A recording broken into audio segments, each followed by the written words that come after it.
La historia del derecho en la Edad Antigua. ¿Qué es la historia? Sus elementos, el objeto y el sujeto de la historia, la objetividad de la historia y el quehacer del historiador. La historia es la maestra de la vida, les decía Cicerón a sus discípulos para formar un carácter práctico y realista. La historia nos enseña a reincidir en el camino correcto seguido por nuestros antecesores, así como a no repetir los errores en que estos han incurrido, abriéndonos así un camino más seguro y fácil de recorrer en el futuro. La historia es el conocimiento del pasado humano. Ese pasado ya se lo conoce como algo que fue y ya no es. Y es ahí donde miramos la realidad acontecida en un tiempo determinado. La disciplina fue la que se encargó de la interpretación y la enseñanza de estos hechos. Para entender qué es la historia hay que seguir 3 pasos fundamentales. El primero, distinguir entre acontecimientos históricos y acontecimientos del pasado para poder precisar el objeto de la historia. A la historia solo le interesa los acontecimientos que han adquirido cierta perdurabilidad. Así es como cada día es mayor el desarrollo de las historias económicas, demográficas, pedagógicas, filosóficas, de las mentalidades, de las religiones y otras. Y por supuesto, de la historia del derecho o de las instituciones jurídicas. Segundo, reflexiona sobre la objetividad de la historia. Las cosas como simplemente acontecieron, pero ¿podemos en realidad hacer una historia objetiva, aceptiva? La respuesta es no, porque la historia la hace y la interpreta el historiador, y al interpretarla pone en ella una carga psicológica e ideológica derivada de su formación individual. El historiador selecciona, razona, enjuicia y valora. Eso implica que pone una dosis personal. Tercero, conoce cuál es el quehacer del historiador. La historia es una disciplina retrospectiva, necesita una distancia. ¿Cuál distancia? Muchos consideran que lo que pasó ayer o hace un minuto se convierte ya en historia, pero esto se considera que la historia comienza donde termina la memoria de las generaciones vivas. La historia es una disciplina netamente humana, solo interesada en la acción del hombre, y los hechos históricos deben ser analizados en su propio ambiente histórico. Esto quiere decir que hay que interpretar y valorar conforme a los esquemas de ese tiempo histórico, al igual que estos hechos no deben interpretarse en sentido regional o nacional, sino en un sentido universal. El método del historiador. Los pasos son: primero, selección de un tema; 2, la búsqueda de cualquier tipo de testimonio; 3, la crítica, confrontación de los testimonios; cuarto, el ordenamiento del material relacionado entre sí; quinto, la interpretación de dicho material; y sexto, la exposición del mismo, la cual puede ser de manera escrita o verbal. ¿Qué es el derecho? Su función social y sus categorías. La historicidad del derecho. El derecho es una ordenación de la vida social, ya que todo cuanto existe requiere un orden, y así también la vida del hombre en sociedad, y se inspira en los principios de justicia y equidad. No todas las normas son jurídicas, hay normas morales y normas de trato social, por eso es necesario definirlos para distinguirlos de las otras normas señaladas. Los elementos para definirlos son su carácter social, que se antepone al carácter individual de la norma moral. Su bilateralidad hace frente a todo derecho que haya como contrapartida una obligación. Su certeza, que garantiza la seguridad jurídica. Su permanencia, que se traduce a su estabilidad. Hace valer la norma por medio de la fuerza. La sociedad es cambiante, entonces el derecho no es algo fijo e inmutable. Por el contrario, también está sujeto a la transformación.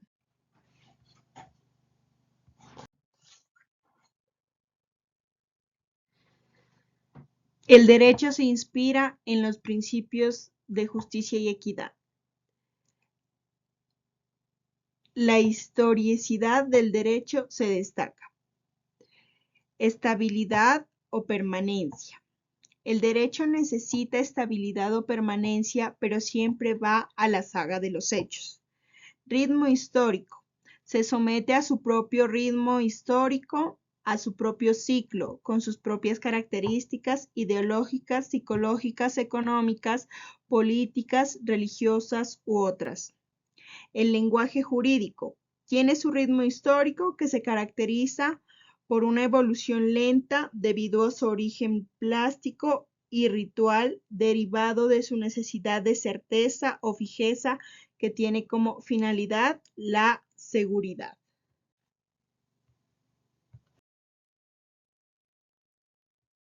Categorías jurídicas.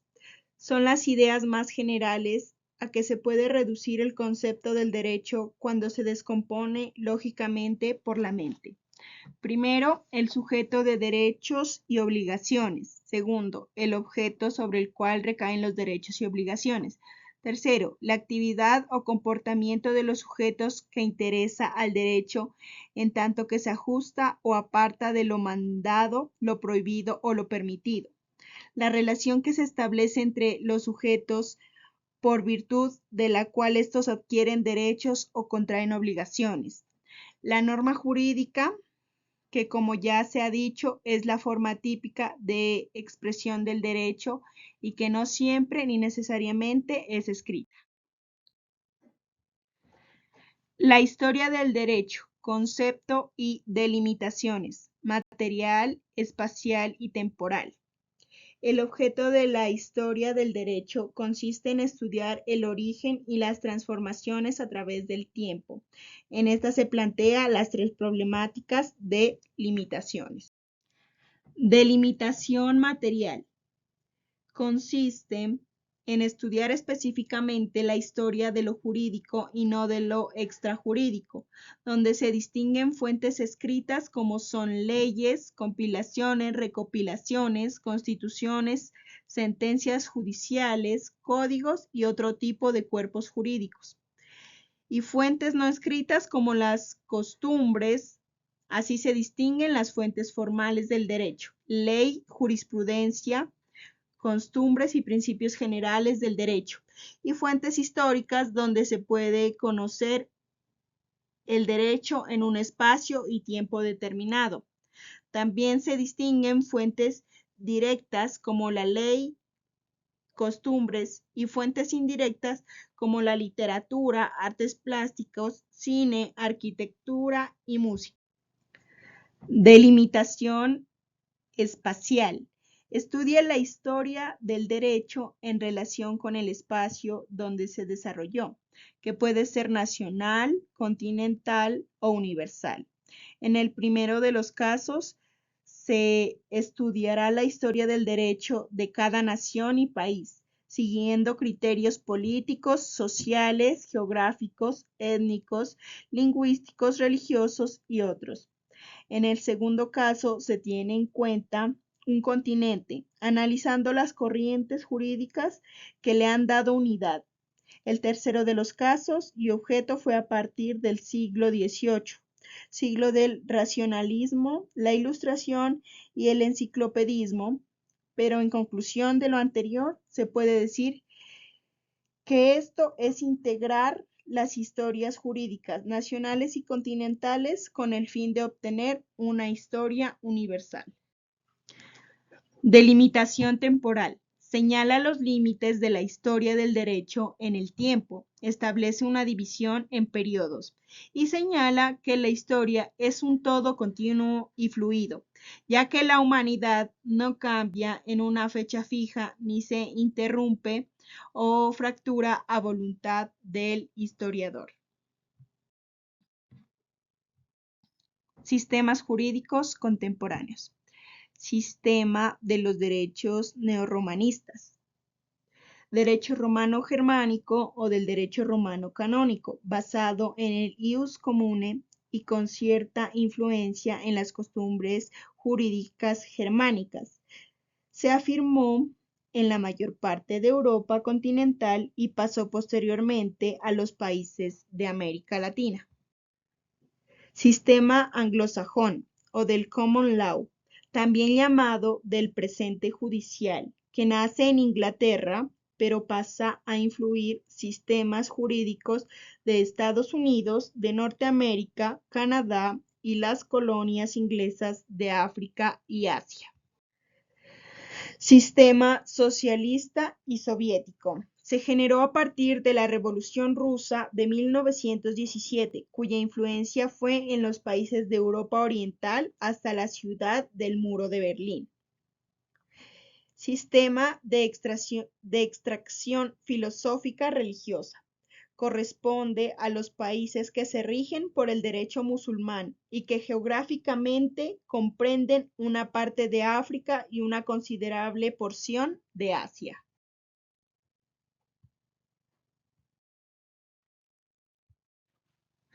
Prehistoria del derecho. La historia del derecho debe rastrearse hasta la formación de la sociedad humana. Aunque no disponemos de testimonios escritos de los primeros tiempos, disciplinas auxiliares como la arqueología, paleontología y antropología han permitido a los historiadores del derecho investigar las primeras manifestaciones jurídicas. La primera es la aparición del hombre y desarrollo cultural. El hombre moderno, Homo sapiens, surge en el Pleistoceno durante el Paleolítico. Este periodo se divide en Paleolítico inferior, termina hace 100.000 años. Paleolítico medio, representado por el hombre neandertal. Paleolítico superior corresponde al hombre Cro-Magnon, que desarrolló el arte primitivo como las murales de Altamira. En esta fase hay indicios de vida religiosa sugerida por prácticas funerarias primitivas durante el Mesolítico. Las comunidades empiezan a vivir en grutas y chozas, desarrollan un comercio primitivo y practican agricultura incipiente con predominancia del matriarcado. Desarrollo del derecho en sociedades primitivas. En estas sociedades primitivas, las normas de conducta son consuetudinarias, basadas en usos y costumbres repetidos, indiferenciadas, sin distinción clara entre normas religiosas, morales, sociales y jurídicas. Al principio, las normas se obedecen mecánicamente. Con el tiempo, la conciencia de su obligatoriedad se desarrolla y el derecho emerge como una forma de regular la conducta mediante sanciones por transgresiones. Características del derecho primitivo. Indiferenciación de la norma. Las normas jurídicas se entremezclan con las religiosas, morales y sociales. Carácter consuetudinario, basado en la repetición de prácticas dentro de la comunidad. Heterogeneidad. El derecho varía entre comunidades, estableciendo sistemas específicos para cada uno. Instituciones jurídicas en sociedades primitivas. Derecho de familia, orientado a proteger el patrimonio familiar, extendiéndose al derecho de propiedad. Derecho penal, inicialmente vinculado con la religión, permitiendo al juez o sacerdote sancionar conductas lesivas al grupo. En esta etapa primitiva existe un embrión. Muchas de las instituciones jurídicas que se desarrollarán más adelante, incluyendo el derecho de familia, la propiedad y el derecho penal.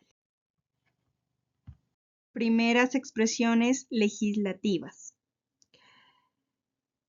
En Mesopotamia, Codex Ur-Namum. El primer fragmento conocido, atribuido, contiene aproximadamente 29 leyes que abarcan el derecho penal, divorcio, brujería y compensación pecuniaria por daños. Códex de los Acadios, compuesto por 60 normas atribuidas al rey Vilalama, aunque se conocen pocos detalles sobre su contenido exacto. Codex Lipid, que contenía unas 200 leyes, se conservan fragmentos de 30 normas. Regulaba aspectos de derecho penal y civil en Mesopotamia. Código de Hammurabi. El código más completo y famoso de Mesopotamia, con 284 artículos, introduce la ley del talión y presenta un sistema legal severo y estamental, regulado tanto el derecho penal como el civil. Destaca por sus castigos rigurosos y la centralización económica del Estado. El Código de Manú es de la India. Extenso código de 2000 versos, dividido en 18 capítulos, abarca derecho público y privado, incluye normas morales, religiosas y sociales, regulando el sistema de castas, la conducta de las mujeres y aspectos de la vida familiar y social. En China, código de la dinastía Zhou. Primer código publicado que consolidó leyes de dinastías anteriores, enfocado en la uniformidad para gobernar un extenso territorio. Reflejaba una sociedad estamental con un desarrollo avanzado en derecho agrario y tributario, y un sistema penal menos cruel en comparación en otras culturas primitivas. En Egipto, derecho egipcio, primeras leyes conocidas del rey Arembal, y fragmentos de papiros sobre derechos de familia, sucesiones y propiedad. La administración de justicia incluía tribunales locales y una corte suprema del faraón. El derecho penal incluía tortura y juicios de Dios. El derecho hebreo, legislación mosaica, contenida en la Biblia. Abarca derecho penal, familiar, patrimonial, con un fuerte componente religioso. Incluye normas sobre la propiedad de la tierra, el año sabático, perdón de deudas y la prohibición de cobrar intereses. Los sacerdotes actuaban como jueces y cumplimiento de la ley recaía en la parte familiar.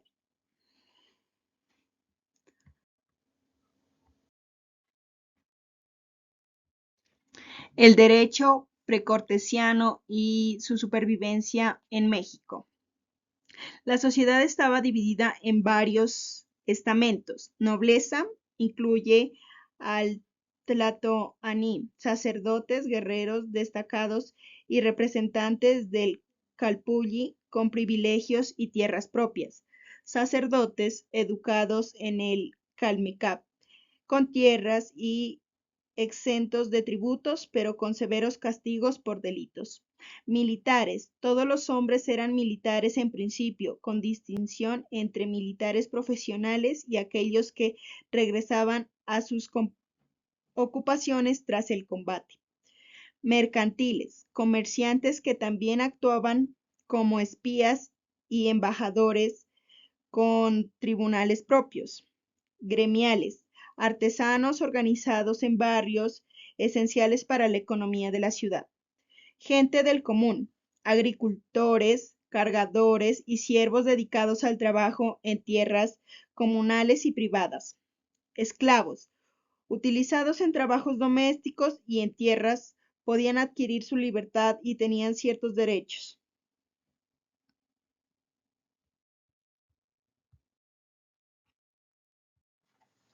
Derecho azteca y su codificación. Estos se codificaban en códices, obras históricas, arqueología y estudios comparativos. En estos incluía el derecho de familia, que iban incluidos los matrimonios y la sucesión. El derecho penal, que las penas eran severas, incluyendo la muerte con castigos excesivos o familiares del culpable.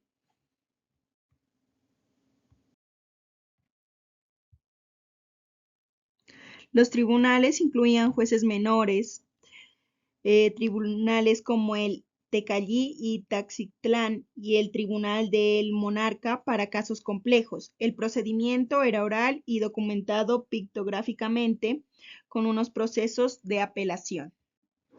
El sistema jurídico colectivo refleja una orientación hacia el interés colectivo y un orden social estricto. La influencia moral y religiosa. El derecho penal y la estructura de la justicia estaban profundamente influenciados por principios religiosos y morales. La adaptación y persistencia. Los elementos del derecho azteca se integraron al derecho indiano y algunas costumbres sobrevivieron fuera del marco legal oficial.